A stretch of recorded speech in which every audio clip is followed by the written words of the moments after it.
Kain guys. Kain tayo ng mga mga kakanin. So may bibingka dito. Ano tawag dito ma? Ano to? Biko or ube? Sapin-sapin. Oh, sapin-sapin daw to.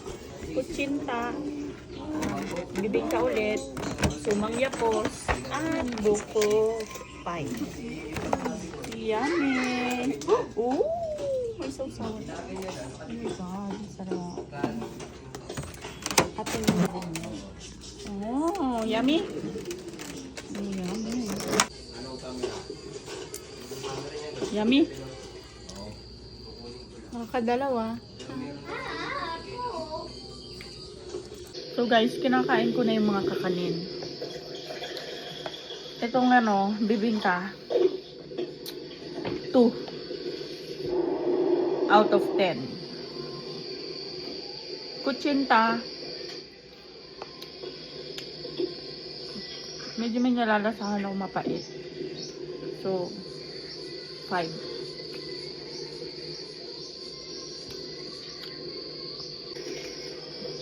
Ito naman,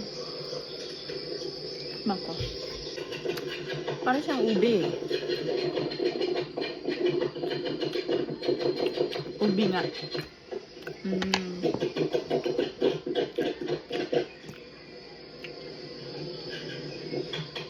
Medyo masarap naman.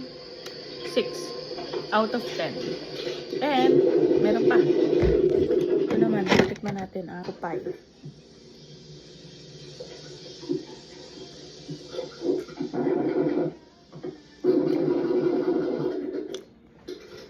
Ten out of 10. Masarap siya.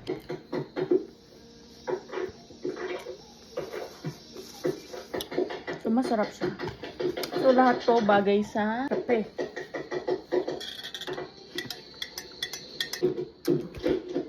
Bagay lahat sa kape. Masarap. So, yun lang.